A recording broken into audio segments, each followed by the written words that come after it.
Hey folks, this podcast goes beyond the saddle as we explore professional careers across the equine industry. I'm your host, Katie Clinebell. Let's tack up and head out.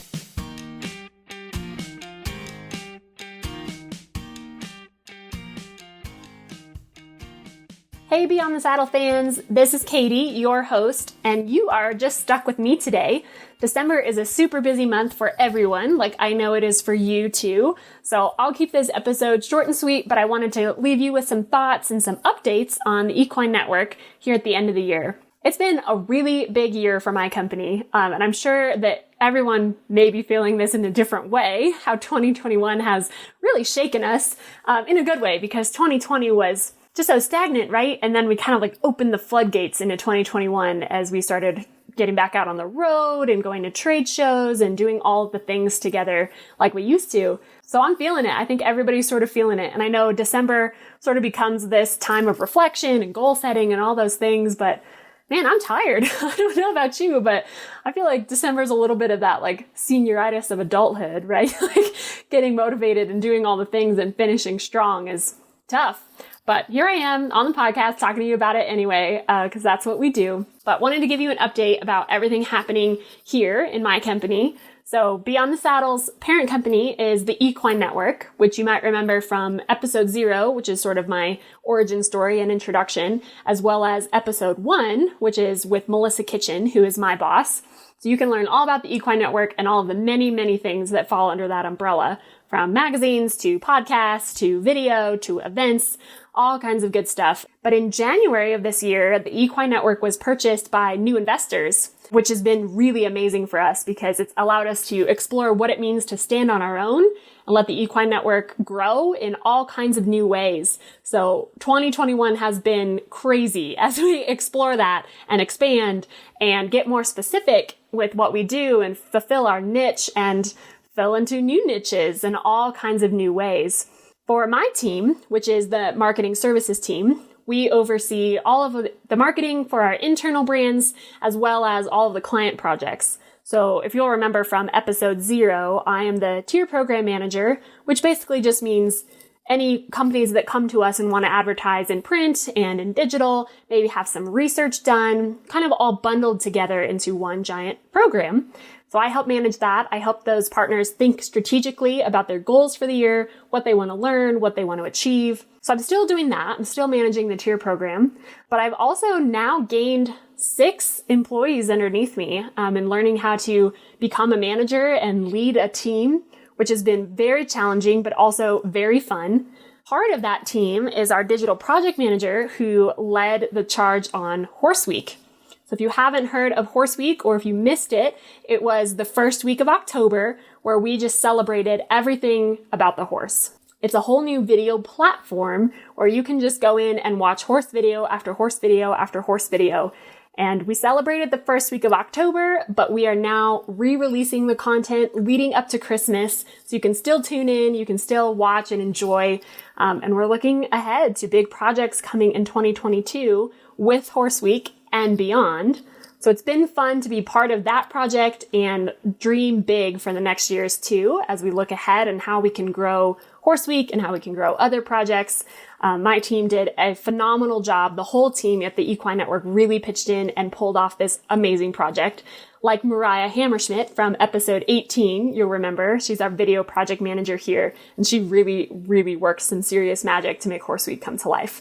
So Horse Week was a big part of 2021 and all of the things that made this year great, but also extremely busy, but also just the growth on our team. So marketing services hired 7 new people this year, which meant a lot of posting jobs, reading resumes, going through interviews, which I find really fun, but also super challenging because this industry is unlike any other industry, I think, in that everything on your resume, for the most part, relates back to horses in some way, shape, or form, right? Your personal achievements, your volunteer time, your career path, it's all sort of tangled together into the horse industry. Eat, sleep, and breathe it. And there's some really, really talented people. We got some spectacular resumes and had some amazing interviews. And I'm not going to lie, it was tough to narrow it down. It really was.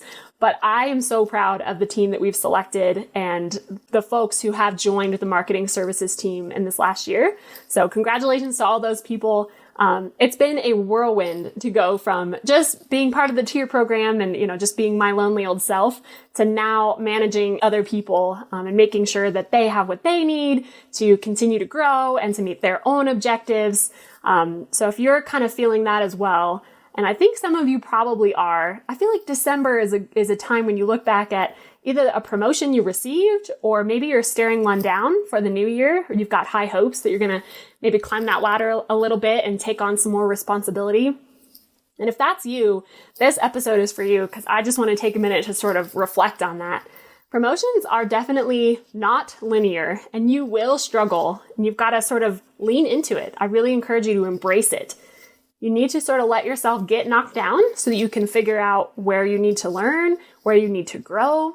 And it's not always fun, right? Promotions are not all like pressed pantsuits and like impressive presentations and a slap on the shoulder with an attaboy from the boss, right? Sometimes it is those things and it's fun, but it's also late nights and really early mornings, or scrapping that entire presentation and starting over to make sure that it's right.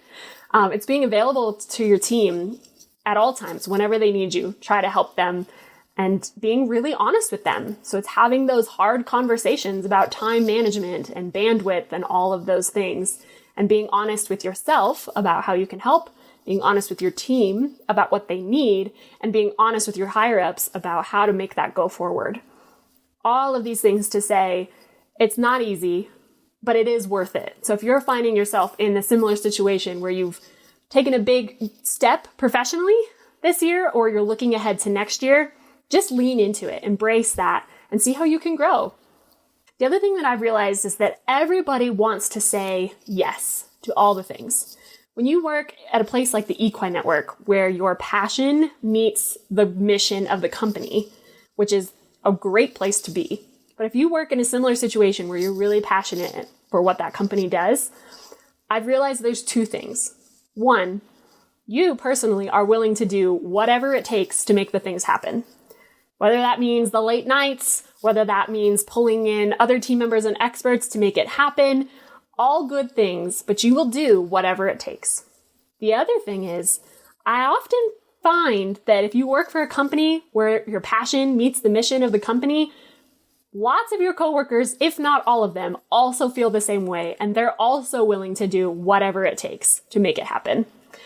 Which really means that we can do anything, right? When everybody's sort of on the same page and is that passionate and willing to really put in the hours to make things happen, you can make a lot happen. To put it in perspective, I look at it this way. I feel like all of my team here at the Equine Network, and maybe you feel this way too if you work for a really passion-filled company, but everybody is sort of like a 4.0 student, right? Every single one of my coworkers, I feel like, is a rock star, that student that I wanted to be on their group project in college, because I knew if I was in their group, I would get an A. Everybody knows that feeling, right? Everybody has that person you can remember from college and high school. Maybe you were that person. Maybe you still are. But I feel like when you work for a company where your passion meets the purpose, everybody falls in that category suddenly, which is really cool because you can get so much done when you have that many dedicated people who are willing to do it. It feels really limitless. Like we can conquer the world until we realize that all of this like collective overachieving really creates a work environment where there's no breaks. There's no time to be going less than 100 miles an hour all the time, which is fun. And again, you can accomplish a lot, but it's not sustainable. And that's kind of where the Equine Network's at now. And we're managing that hurdle and figuring out how to get over that and come together so that we can keep all of these rockstar employees and continue to conquer the world in a way that makes sense. Maybe you're like working for a startup, or if you're an entrepreneur, you might be feeling some of these same things too. You know, maybe you don't work for a big company like I do, where you've got that promotion. But if you're an entrepreneur, I know you're feeling that. And I know that the end of the year is hard for burnout, but you're not alone. As your career grows, or as your business grows, your ambitions may change, and what's important to you may also change. And that's okay. I really think that's part of it. But I do know that the equine industry has room for all of us, for all of those talents, for all of those ways that we can come together, and be better together. There's room for all of us. Sure, it's a small place. The equine industry is a really connected industry. And sometimes when you're facing those interviews, maybe the fact that it is a small place and there are all of those relationships, that can be a little daunting, but also it's a good thing. Just learn from everyone you meet. And I promise you, the equine industry has room for all of us and for all of our talents as we grow together.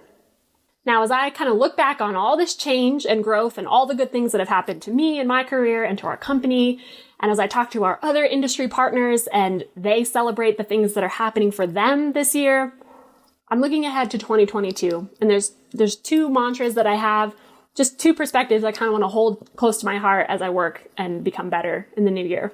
The first is meet people where they are at. And the second is just be 1% better. So meet people where they're at, which just means when you interact with someone, think about why they're coming to you in the first place. Put yourself in their shoes. Meet them where they're at. What do they need out of this conversation, out of this email exchange, out of this meeting, out of this project you're working on together? So you can maybe have a little more empathy when you come to them, right? Instead of just coming in that situation thinking, all right, these are my objectives, these are my goals, this is what I need to get. Put yourself in their shoes for a minute and meet them where they're at. Understand why they're coming to you in the way that they are. And I bet you 9 times out of 10, that'll help that conversation, that meeting, that project go that much smoother because you already have some empathy and some compassion for what's happening in the first place. So we can work together. And just be 1% better.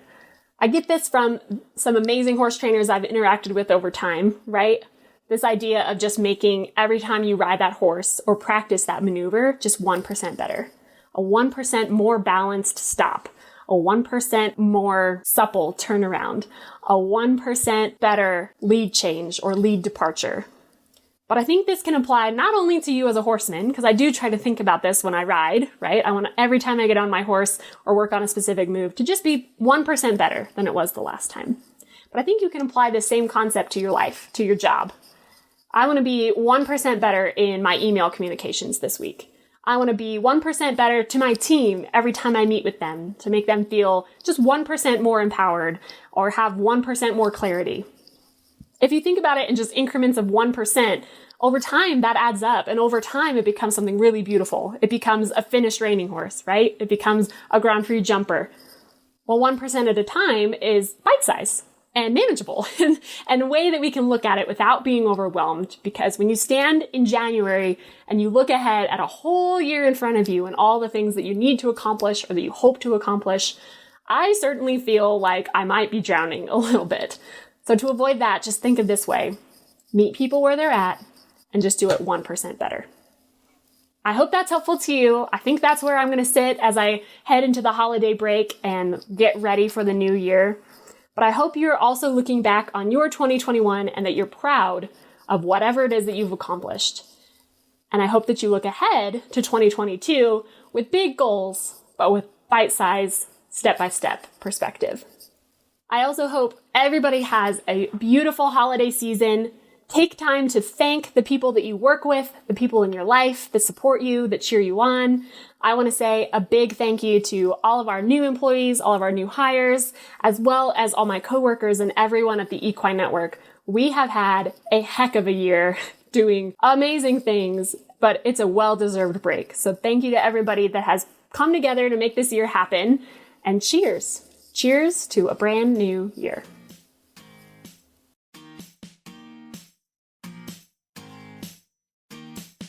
Thanks for riding along.